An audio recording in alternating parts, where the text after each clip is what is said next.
Hello everyone, welcome back to my channel Stree Jeevan. और आज मैं आपके साथ शेयर करने वाली हूँ अपनी स्टडी जर्नी, क्योंकि 2026 के लगभग 10 दिन निकल चुके हैं और आज है 10 जनवरी। और लगभग इन 10 दिनों में सिर्फ 3 दिन ही मेरी स्टडी हो पाई है, क्योंकि जैसा कि मैंने आपको पिछले वीडियो में बताया था कि मैं स्टडी चैलेंज लूँगी, बट मेरे घर मेरी ननद और उनके बच्चे आ गए थे, जिसकी वजह से मैं अपनी स्टडी को रेगुलर नहीं कर पाई और ना ही मैं अपने वीडियो आप लोगों के साथ अपलोड कर पाई या आप लोगों के साथ शेयर कर पाई। तो मैं बता दूं कि आज मैंने सोचा था कि आज मैं अपनी स्टडी को एकांत में जाके करूँगी, बिल्कुल बच्चों से दूर, क्योंकि बच्चों के पास अगर मैं स्टडी करती हूँ, जब बच्चे सो जाते हैं तो मुझे लगता है कि मुझे भी सो जाना चाहिए। मैंने सोचा कि आज मैं बच्चों के पास नहीं पढ़ूँगी, आज मैं अपनी स्टडी अलग करूँगी एकांत में। तो मैं आ गई थी इधर लॉबी में और अपनी सारी बुक्स टेबल लेके और अपना सारा अरेंजमेंट वहीं पे कर लिया था मैंने।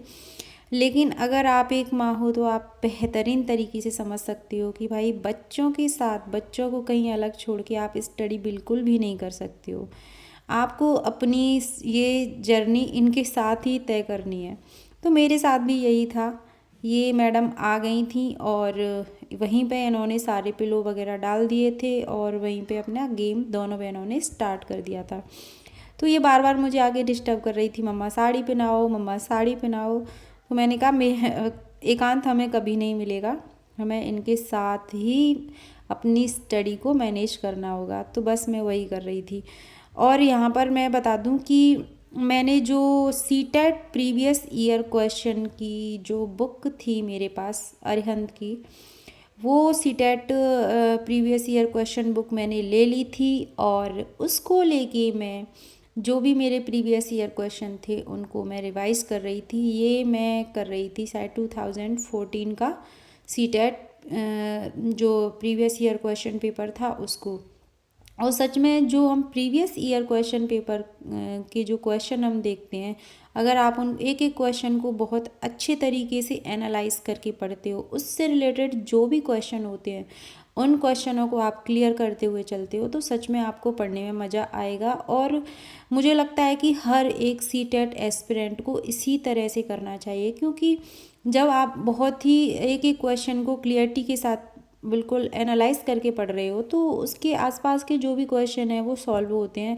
और मुझे लगता है कि जो सीटेट वाले हैं वो ज़्यादातर क्वेश्चन को रिपीट करते हैं। बहुत सारे क्वेश्चन आप देख लेना कि वो रिपीट किए हुए आएंगे और उनसे रिलेटेड ये आएंगे। तो जो भी प्रिपरेशन आप कर रहे हो, जो भी क्वेश्चनों को सॉल्व कर रहे हो, प्लीज़ उनको एनालाइज कीजिए और उनके जो भी रिलेटेड क्वेश्चन है उनको भी क्लियर कीजिए। तो मैं भी कुछ इस तरीके से ही कर रही थी और सोच रही थी कि क्या किया जाए, क्योंकि सिर्फ 20 दिन है और ऐसी क्या रणनीति मैं बना लूँ जिससे मेरा सारा सिलेबस कंप्लीट हो जाए, क्योंकि मैं एक टीजीटी एस्पिरेंट भी हूँ, तो वहाँ मेरा फोकस भी है। लेकिन अभी मैंने सोचा है कि मैं 20 दिन सिर्फ सीटेट को देने वाली हूँ।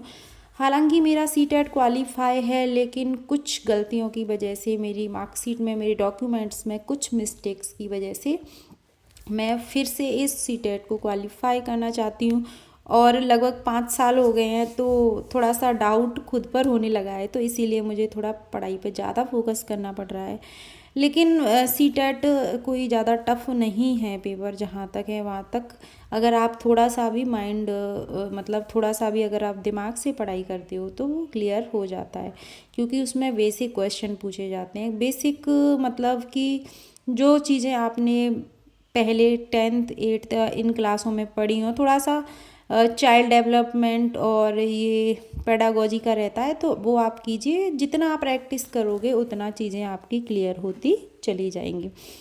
तो बस इसी तरह मैं भी लगी हुई थी। और अभी इस सब के साथ थोड़ा सा ये रहता है कि अगर आप एक हाउसवाइफ हो तो टाइम मैनेजमेंट का बहुत ज़्यादा इश्यू रहता है। तो वो चीज़ मेरे साथ भी है, मैं फैमिली के साथ रहती हूँ और मेरे साथ टाइम मैनेजमेंट का बहुत ज़्यादा रहता है। और पिछले वीडियो में मेरे पास कमेंट भी था कि भाई आप अपना जो आप अपनी स्टडी जर्नी है प्लीज़ उसको शेयर कीजिए। तो मैं पूरी कोशिश करती हूँ कि मैं अपनी स्टडी जर्नी को शेयर करूँ, लेकिन कुछ ना कुछ मेरे साथ ऐसी चीज़ें होती हैं, या तो मेरी फैमिली में कोई मेंबर्स आ जाते, सॉरी गेस्ट आ जाते हैं, या फिर कुछ और मेरी मतलब तबीयत ख़राब हो जाती है, या एनी अदर मतलब प्रॉब्लम्स आ जाती हैं, जिसकी वजह से मैं अपनी जो जर्नी है उसको मुझे बीच में ही रोकना पड़ता है। और फिर इसी तरीके से चलना पड़ता है कि रुक रुक कर।